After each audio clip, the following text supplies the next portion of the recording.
नमस्कार दोस्तों, एजुविस्टा एकेडमी में आपका स्वागत है। आज जो हम चैप्टर आपके साथ स्टार्ट करेंगे वो है fundamental of accounting. Fundamental of accounting का मतलब होता है कि जब हम किसी बिज़नेस को स्टार्ट करते हैं या कोई बिज़नेस का रन करने के लिए हमें जिस फाइनेंशियल स्टेटमेंट्स की आवश्यकता पड़ती है टाइम टू टाइम, वो सारी चीज़ें जो होती है हमारे अकाउंटिंग के सिस्टम से फॉलोअप की जाती है। तो जो हम फंडामेंटल ऑफ अकाउंटिंग की आज आपको बात कर रहे हैं वो है, अगर हम किसी व्यवसाय को कर रहे हैं या किसी बिजनेस को कर रहे हैं तो उसकी अकाउंटिंग कैसे होती है, उसमें लाभ अर्जित हो रहा है या उसमें नुकसान की स्थिति बन रही है, इन सब चीज़ों को टाइम टू टाइम एक बिजनेसमैन को देखना होता है। पहले ये सारे रिकॉर्ड जो रहते थे, जब तक अब टैली 9 ERP नहीं था हमारे पास में, या अब टैली जैसा कोई सॉफ्टवेयर हमारे पास नहीं आया था, तो काफ़ी साल पहले इसको बही खाता के रूप में भी यूज़ किया जाता था। उसमें मैन पावर बहुत ज़्यादा लगते थे, उसमें एरर होने के चांसेस काफ़ी थे। उसके बाद टैली ने अपना एक सॉफ्टवेयर इन्हेंस किया जिसके थ्रू आपको सारे अकाउंटिंग अपने सिस्टम को रिकॉर्ड जितने भी आपके रहेंगे, डे टू डे के जो भी आपके ट्रांजेक्शन्स होते हैं, उसको बहुत अच्छे से एंट्री करके आप उस रिकॉर्ड को अपने हिसाब से फाइनेंशियली स्टेटमेंट के थ्रू एक बिजनेसमैन को शो कर सकते हैं। तो कुल मिला के जो हमारी अकाउंटिंग होती है, वो अकाउंटिंग तो काफ़ी दिनों की प्रथा है, बट उस अकाउंटिंग सिस्टम को एक सॉफ्टवेयर के थ्रू बहुत अच्छे से रन करके और बहुत इजी वे में बिजनेसमैन तक पहुंचाने की जो प्रक्रिया है वो टैली 9 ERP के थ्रू की गई है। तो आज जो हम चैप्टर देख रहे हैं उसमें है फंडामेंटल ऑफ अकाउंटिंग, या हम कह सकते हैं इंट्रोडक्शन ऑफ अकाउंट, या अकाउंट का मैनेजमेंट जो होता है। तो अगर हम किसी बिजनेस को कर रहे हैं और उस बिजनेस को करने के लिए जब भी हम ये देखते हैं कि उस बिजनेस, पहले तो आपको ये पता होगा कि व्यवसाय, अगर कोई व्यक्ति व्यवसाय स्टार्ट करता है तो उसको बहुत सारी ऐसी चीज़ों की आवश्यकता पड़ती है स्टार्ट करने के लिए। तो वो सब चीज़ें मैं आपको अभी यहाँ बता रही हूँ। पहला होता है कैपिटल, पूंजी। कोई भी व्यवसाय को करने के लिए, चाहे वो छोटा हो या वो व्यवसाय बड़ा हो, जिस रूप में हो, उसको उतनी पूंजी की आवश्यकता पड़ती है। मतलब पहला हमारा इनिशियल होता है कैपिटल या पूंजी, जिसे हम कहते हैं। इन्वेस्टमेंट जो एक व्यक्ति करता है अपने बिजनेस में, और उस बिजनेसमैन के पास में वो कैपिटल के रूप में खड़ा हो जाता है, लायबिलिटी के रूप में। तो सबसे पहले व्यवसाय में जो बात आती है वो है आपकी कैपिटल। दूसरा आपका आता है कि आप किस तरह का नेचर ऑफ बिजनेस कर रहे हैं, आपका नेचर ऑफ बिजनेस कैसा है, आप जो सर्विस प्रोवाइड कर रहे हैं या जो गुड्स प्रोवाइड कर रहे हैं आप मार्केट में, वो आपका नेचर ऑफ बिजनेस किस तरह का है। उसी तरीके से आपके लेनदार और देनदार डिसाइड होते हैं। मतलब हम जो सर्विस हम प्रोवाइड करने जा रहे हैं मार्केट में, या जो हम गुड्स प्रोवाइड करने जा रहे हैं, उसके लेनदार किस तरह से होंगे और उसके देनदार किस तरह से होंगे। दूसरा हमारा आता है लायबिलिटी। लायबिलिटी में जैसे मैंने आपको फर्स्ट बताया कि एक बिजनेसमैन को अपने बिजनेस को स्टार्ट करने के लिए जो सबसे पहले इनिशियली देना होता है वो है कैपिटल। अब कोई बिजनेस हम सोच रहे हैं कि हमारा 10 लाख रुपीस का हमारा बिजनेस है। अब 10 लाख रुपीस के लिए 2 लाख रुपए तो बिजनेसमैन ने अपने से लगा दिया, अपने जो पर्सनल इन्वेस्टमेंट थे, आपने जो भी उनकी एसेट्स रखे हुए थे उसके पास में, उसने उसको अपने बिजनेस में लगा दिया। 8 लाख रुपए का उसको शॉर्टेज हो रहा है। ऐसी जगह पे वो बैंक से लोन भी ले सकता है। तो जब वो बैंक से लोन लेता है तो वो लोन जो है वो काफ़ी तरह के होते हैं, जो मैंने आपको आगे आने वाले सेशन में उसके बारे में सारी इन्फॉर्मेशन दूंगी। एक अलग से हमारा चैप्टर ही रहेगा आपके लिए, तो उसमें आपको सारे बैंकिंग इन्फॉर्मेशन आपको उसमें मिल जाएगी। तो इस तरह से वो एक लायबिलिटी मार्केट से या बैंक से एक लोन लेता है, जिससे आप काफ़ी अवेयर होंगे। वो भी एक उसकी लोन्स एंड लायबिलिटी के रूप में बिजनेस में शो की जाती है। तो इस तरह से हमने देखा कि हमारी जो डे टू डे की रूटीन के जो ट्रांजेक्शन्स हुए, उसमें किस तरह के ट्रांजेक्शन आए। फर्स्ट है आपका कैपिटल अकाउंट, या हम कह सकते हैं जिसको पूंजी इन्वेस्टमेंट। दूसरा होता है आपका बैंक से कोई लोन लिया हुआ है क्या। तीसरा आपका होता है सेल और परचेज, या जिसको हम देनदार और लेनदार के थ्रू मैनेज करते हैं। मतलब आपका nature of business, nature of service कैसा है मार्केट में, जिसके थ्रू आप सेल परचेज कर रहे हैं। इनकी सारी ट्रांजेक्शन्स को आप मेंटेन करके इनके रिकॉर्ड को आप टैली 9 ERP के थ्रू शो कर रहे हैं, या इस रिकॉर्ड को मेंटेन कर रहे हैं, अकाउंटिंग के रिकॉर्ड्स को। तो वो होते हैं आपका सेल और परचेज। अब से सेल और परचेज जब आप करते हैं तो कहीं ना कहीं आप अपना बैंक अकाउंट ओपन करते हैं, बैंक पेमेंट्स करते हैं, कैश पेमेंट करते हैं आप अपने एक्सपेंसेस के लिए। फिर उसके बाद आपके आते हैं बैंक रिसिप्ट, उसके बाद आते हैं आपके कैश रिसिप्ट। देन उसके बाद आप एक बिजनेस को जब रन करते हैं तो आपको एक मैन पावर लगता है, या सैलरी एक्सपेंसेस होते हैं, टेलीफोन एक्सपेंसेस होते हैं, आपके इलेक्ट्रिसिटी एक्सपेंसेस होता है उस गोडाउन का या उस ऑफिस का। तो इस तरह से जो आपके जो सारे रूटीन हुए, जो आपके रूटीन के खर्चे हुए या रूटीन का जो ट्रांजेक्शन हुआ, वो सबको हम मेंटेन करते हैं फंडामेंटल ऑफ अकाउंटिंग के थ्रू या day to day routine accounting की जो प्रोसीजर होती है उसके थ्रू हम अपने बिजनेस के पूरे रिकॉर्ड को मेंटेन किया जाता है। अब इसमें आता है एजम्पशन। एजम्पशन मतलब होता है कि अवधारणा, मतलब आप अपना बिजनेस को किस इंटाइटी पे ले गए। सपोज आपका नेचर ऑफ बिजनेस क्या है, उस पर आपका इंटाइटी डिसाइड होता है। देन आपका पीरियड ऑफ ट्रांजेक्शन, मतलब आपका पीरियड किस तरह से है, आप फाइनेंशियल ईयर किस तरह से आप मेंटेन कर रहे हैं। ये जो आपको टैली 9 ERP है और एजुविस्टा एकेडमी है, आपको ये बहुत अच्छे से ये समझाने की कोशिश करता है कि जब आप कोई बिजनेसमैन, जैसे गवर्नमेंट की एक रूल है कि 1 अप्रैल से लेकर 31 मार्च जो नेक्स्ट होगा तब तक की आपकी एक फाइनेंशियल पीरियड है। बट अगर बिजनेसमैन को अपना फाइनेंशियल स्टेटमेंट या फाइनेंशियल पोजीशन देखना है कि मैं लाभ अर्जित कर रहा हूँ कि कहीं मेरे को नुकसान हो रहा है, किन कारणों से मेरे जो नुकसान हो रहा है, अगर इन सब चीज़ों को उसे डे टू डे अपने रूटीन में देखना है तो वो इन फाइनेंशियल स्टेटमेंट्स को मंथली भी निकाल सकते हैं, क्वार्टरली भी शो कर सकते हैं, हाफ ईयरली भी शो करते हैं। तो जो टैली 9 ERP होता है वो बिजनेसमैन के सुविधा के अनुसार या उनको बहुत ईजी टू व्यू रहे, ऐसा इन्होंने अपना एक सॉफ्टवेयर बनाया है जिसके थ्रू आपको सारी इंफॉर्मेशन टाइम टू टाइम आपके देखने के नज़रिए के हिसाब से आपको प्रोवाइड की जाती है। उससे ये होता है कि बिजनेसमैन को अपने 15 डेज़ के ट्रांजेक्शन, 1 मंथ का ट्रांजेक्शन, जो भी वो जैसा देखना चाहे उस टाइप से इसमें रिपोर्ट जनरेट होने की सुविधा रहती है। तो एक ये हुआ कि आपको पीरियड्स का, तो पीरियड्स आपको खुद को डिसाइड करना है कि आपके बिजनेस ओनर जो हैं या वो बिजनेसमैन जो हैं वो किस तरह से आपसे इन चीज़ों की डिमांड कर रहे हैं। तो जो अकाउंटिंग होता है उसको अभी आपने समझा।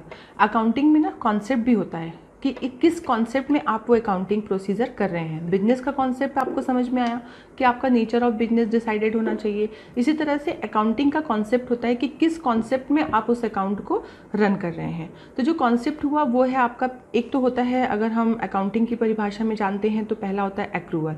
एक्रूवल बेस भी कई लोग मेंटेन करते हैं, बहुत सारे ऐसे बिजनेसमैन होते हैं जो एक्रूवल कॉन्सेप्ट को लेकर चलते हैं। बट जैसे जब से हमारा टैली 9 ERP आया है तब से हम डुअल अकाउंटिंग सिस्टम, जो आपको नेक्स्ट में बताऊंगी, उसके अनुसार ही ये सारे रन किए जाते हैं। अगर हम एक्रूवल बेस की बात करें तो एक्रूवल में क्या होता है, एक बिजनेसमैन अगर जब बिजनेस करता है और उसके पास किसी भी तरह का बिल जनरेट होता है, चाहे वो खर्चे से रिलेटेड हो, परचेस से रिलेटेड हो, परचेस किया हुआ हो, परचेस के द्वारा उसके पास वाउचर के थ्रू एंट्री आया हुआ हो, वो सारे को वो अपना खर्चा मानता है। मतलब ये सोचता है कि इतना ही मेरे कंपनी का टोटल खर्चा हुआ।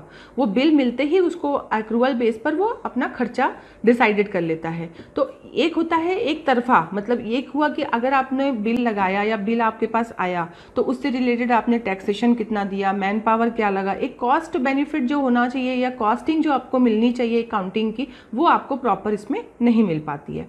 तो दूसरी आप क्या, तो इस तरह से एक्रूवल बेस के कॉन्सेप्ट को बहुत अच्छे से सक्सेस नहीं हो पाया, क्योंकि बिजनेसमैन को एक ही तरह का इन्फॉर्मेशन या एक तरह का अगर आप एक तरफा अगर आप अकाउंटिंग देखना चाहेंगे तो वो उसमें आपको शो किया जाएगा।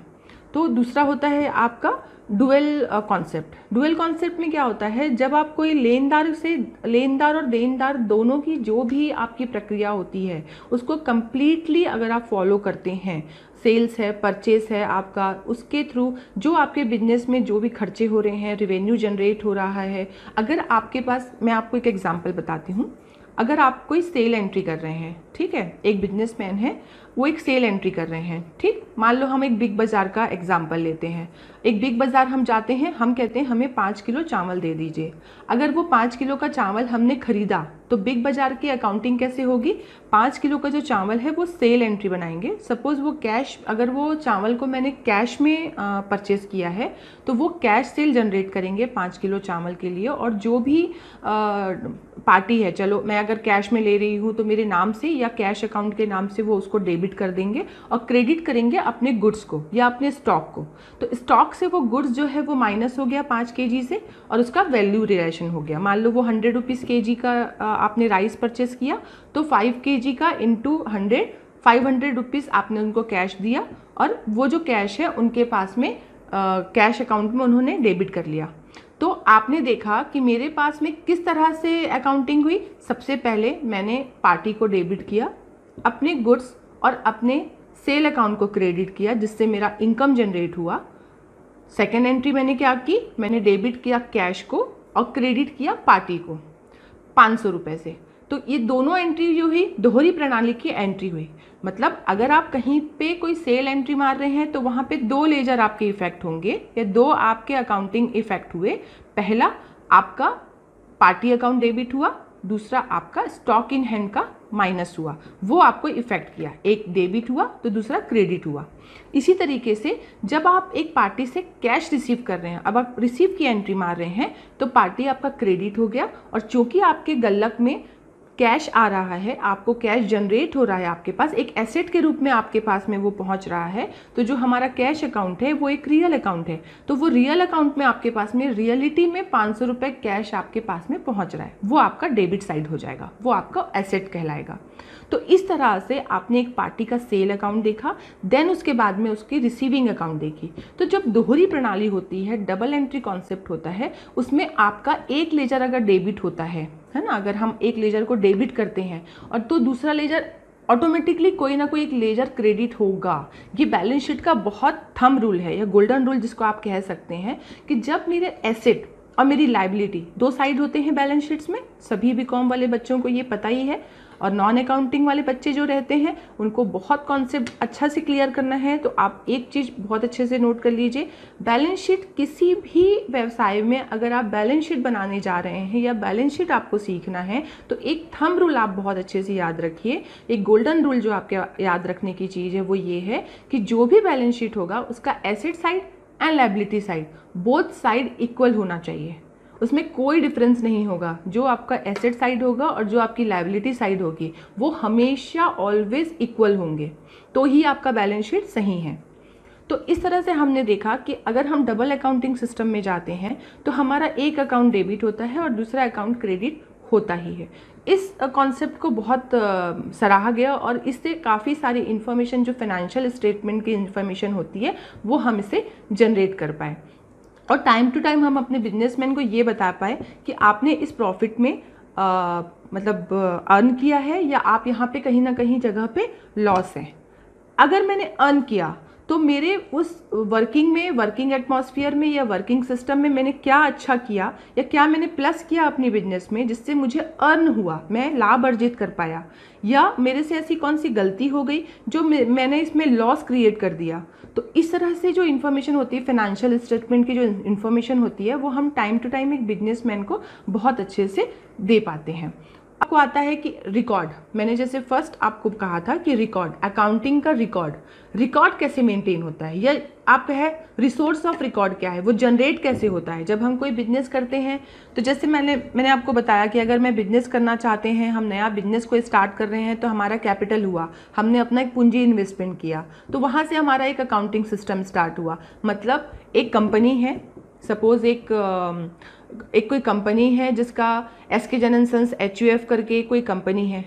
अब वो कंपनी जो है एक फर्म है, पार्टनरशिप फर्म है, वो उसमें 2 पार्टनर हैं, दोनों पार्टनर ने 1-1 लाख रुपए अपना इन्वेस्टमेंट किया और इन्वेस्टमेंट करके एक फर्म जनरेट किया, पार्टनरशिप फर्म, उसका नाम था एसके जन सन्स HUF। दोनों पार्टनर ने अपना 1-1 लाख रुपया उसमें दिया। तो अपनी एंट्री कहाँ से स्टार्ट हो गई, जब उसमें वो 1-1 लाख रुपए देने लगे तो उस पार्टनरशिप फर्म को ओपन करने के बाद सबसे पहला जो अकाउंट ओपन हुआ वो है उनका बैंक अकाउंट, उस फर्म का बैंक अकाउंट। तो बैंक अकाउंट जैसे ही ओपन हुआ, आपका एक लेजर ओपन हो गया, आपकी एक एंट्री स्टार्ट हो गई, आपकी डॉक्यूमेंट जनरेशन हो गया कि आपको एक बैंक अकाउंट नंबर मिल गया उस फर्म का, उस बैंक में आपके ट्रांजेक्शन स्टार्ट हो गए, आपने 10,000 उसमें कैश डिपॉजिट करके वो बैंक अकाउंट ओपन किया। देन उसके बाद में आपके जो पार्टनर थे उन्होंने आपको 1-1 लाख रुपए उस फर्म में ट्रांसफ़र किया।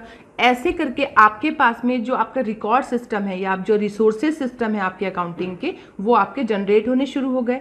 इसी तरह से अगर आप बिजनेस करते हैं, मार्केट में किसी भी तरह का प्रोप्राइटरशिप करते हैं, कोई ट्रेडिंग करते हैं, सपोज एसके जन सन्स HUF जो है वो एक स्टील का ट्रेडिंग करते हैं, तो जब स्टील का ट्रेडिंग करते हैं वो अपने पार्टनरशिप फर्म में, तो वो अपने लिए गुड्स, वो एक गोडाउन मेंटेन करते हैं जहाँ पे वो सारे गुड्स को अपने रखते हैं। मार्केट से वो एक गुड्स परचेस करते हैं, वो गुड्स परचेस करके अपनी गोडाउन में रखते हैं, फिर उसमें अपने कुछ कॉस्टिंग करके या अपनी कुछ उसमें इनिशियल अपना कुछ कंप्लीट करके वो उसको फिर से मार्केट में सेल आउट करते हैं अपनी मार्जिन का प्लस करके। तो वो जो उन्होंने सेल किया सेम चीज़ को अपने गोडाउन से, वो आपके सेल वाउचर के रूप में जनरेट होता है, या एक बिल और एक पर्ची कटती है सेल की, वहाँ से आपको एक एंट्री जनरेट की जाती है। तो इस तरह से आपके पास में बैंकिंग का कंप्लीट हुआ, देन आपने एक परचेस किया एक आइटम, उसका एक अकाउंट एक एंट्री आपके पास बिल आ गया, फिर आपने एक सेल वाउचर जनरेट किया, वो एक सेल वाउचर के रूप में आपकी एंट्री आ गई। क्योंकि आप एक गोडाउन मेंटेन कर रहे हैं, तो अगर वो गोडाउन ओन है तो कोई प्रॉब्लम नहीं है, अगर वो रेंटेड प्रॉपर्टी है तो रेंट एग्रीमेंट आ गया आपका, उसका इलेक्ट्रिसिटी बिल आएगा आपका, टाइम टू टाइम आपको लेबर को पेमेंट करना होगा, फ्रेट एक्सपेंसेस होगा। तो इस तरह की सारी जो इन्फॉर्मेशन होती है एक छोटे से ट्रेडिंग अकाउंट को भी अगर आप मेंटेन करते हो, तो इस तरह के रिसोर्सेज और डॉक्यूमेंट आपको मिलते हैं जिसके थ्रू आपकी एंट्रियां होती हैं। ये सारे पर्ची जो रहते हैं, सेल पर्ची हो गया आपका, परचेस की पर्ची आ गई आपके पास में, बैंकिंग की पर्ची आ गई आपके पास में, कोई फ्रेट लेकर आता है, कोई ट्रक आपके पास लोड अनलोड होता है तो उसकी आपके पास पर्ची आती है, लेबर अपना अटेंडेंस देता है, एक HR मेंटेन होता है, उसकी आपको पेमेंट करनी होती है टाइम टू टाइम। तो इस तरह से आपकी cash book, bank book, sale, purchase, सारे डॉक्यूमेंट जो है वो आपके time to time daily routine के ट्रांजेक्शन्स में, डेली रूटीन के बिजनेस में वो अपने से जनरेट होते रहते हैं। तो इस तरह से हमने देखा कि डॉक्यूमेंट का जो रिसोर्सेज होता है, डॉक्यूमेंट का जो जनरेशन होता है, वो इस तरह से आपकी की जाती है।